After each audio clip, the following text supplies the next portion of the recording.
we ask, is there another party? See what I mean? We ain't gonna get up 3 o'clock to go to Brielle to fish. It's all about what? Economics. That's right. It's all about economics, and that's what we gotta win. You can ride the bus, you can stay in a hotel, motel of our choice, we can do it all. But economics, folks, we got to learn to take pool of the, and what a great statement here. If everyone, we don't have any money? No, we don't have money, but let's take 10 up. You got 5, you got 2. Put all that together, and we can do anything we want to do. I used to hate going to the Black Issues Convention, and I loved Councilman Tucker. Went every time. We go down Cherry Hill. Why we go to Cherry Hill? Because we know the folks, brothers will come there. Party at all the bars, drink all the liquor, talk everything about, and then they take 3 armored cars and take our money to the bank. But I always had a dream.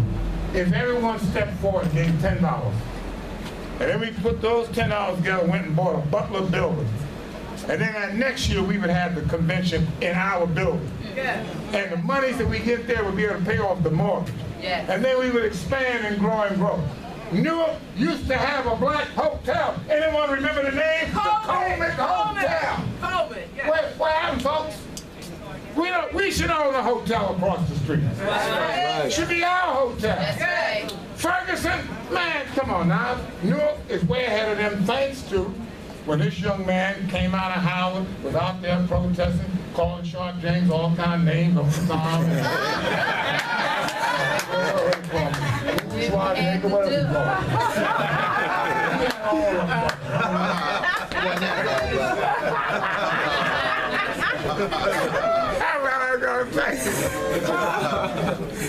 But we need to pool our resources and come together, and we can do it together.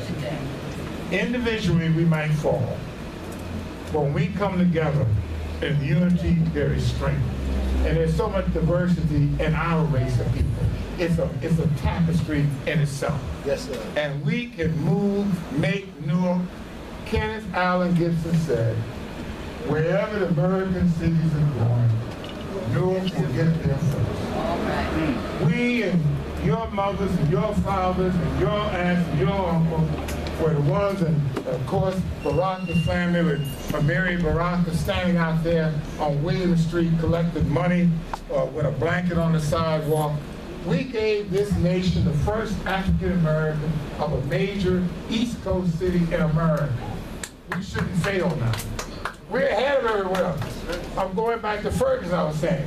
When you are 75% of the population, that's right, and you have a white mayor, something is wrong. You ain't even right to find out. When you are 70% of the population and your council's predominantly white, something is wrong. When you are 75% of the population and the police force is 95% white, you know something is wrong. And when they're getting equipment from the Army, the Navy, the Marines, and the FBI, who do you think they're going to use it against? You! You, the majority of people! We know that we didn't have the right. Hey, folks, we're going to help them, but they got to wake up. They're 75% of the population. That's it. And they got what, 3 police officers, black or 50? They got nothing. Tell it. We're ahead of them. But now we got to what? Lead the nation. So our mayor, who is from Newark, for Newark, about Newark, and a product of Newark, he can't do it alone. He needs our help. When he speaks, if Christie know that we're behind him, that's a stronger man. That's right. That's right. When he deals with Joe D, and we're behind him, he's a stronger man. And that's what we don't understand. It's not about lights and what, no, folks. Those days are over now.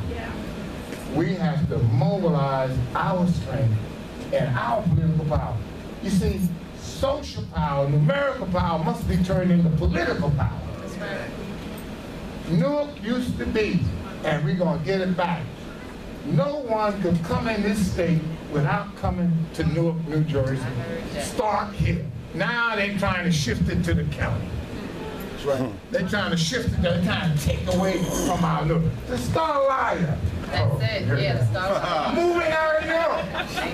After beating up on us all these years, they now done sold their plant to investors in New York City. Right. And they're going to disappear from Newark. Pastor Slaughter of St. James is on his knees begging to expand St. James Church. Hey, I need more, I need land, I need space. They wouldn't talk to him. They went over and offered $10 million, but New York investors gave them $5 million, so they're going to disappear. Well, they ain't never been our friend in the first place. That's true. And we know that. It used to be called the Newark Starlight. Starlight. That's right. I get nervous when I talk about the Starlight. Then they dropped Newark, it was a Starlight. Now they're going to move out of Newark. They want no part of us. They've never been fair to us. So folks, I'm just here to say that I wrote a book. 15 years I was telling about a lazy, so the white man did not tell the fine Sharpe. When they tell you the stories now, you gotta say one thing. Did you read his book? Yeah. Now everyone told me, Sharpe, you're gonna be sued, you're going to jail, because folks, I tell it all. Now, I was stopping when I was in City Hall, boom, boom, boom. But when I got in prison and saw them walls and couldn't move, couldn't do nothing, every movement, and took a flashlight at night and got on and made a tent on the bed, writing and typing and writing, I finally got it together.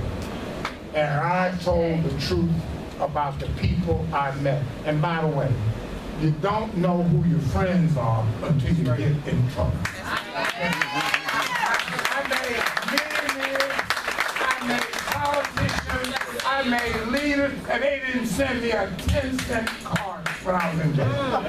And then the people who I thought never spoke to me, never had a smile, said, here's a Bible. That's right. Can I help you? Do you need anything? Folks, you don't know who your friends are. That's right. When you got gas in your car, everybody rides with you. When you buying the food, everybody rides. No. Yeah. Get the need. Call someone 2 o'clock at night with a flat tire and say, hey, I need help. Come on. See how many people hang up on you. Ask somebody when you need $5. Could you help me out? See how many walk away from you. I know that's right. You need to have some trouble storms in your life, some dark days, in order to know who your true friends are. That's right, That's right. Some of the people I met in jail are now my best friends, and I love them. That's right. They were wonderful, they were honest, they were straight, they were clear, and some of the folks who I helped out wouldn't speak. No, you're a Christian. Speak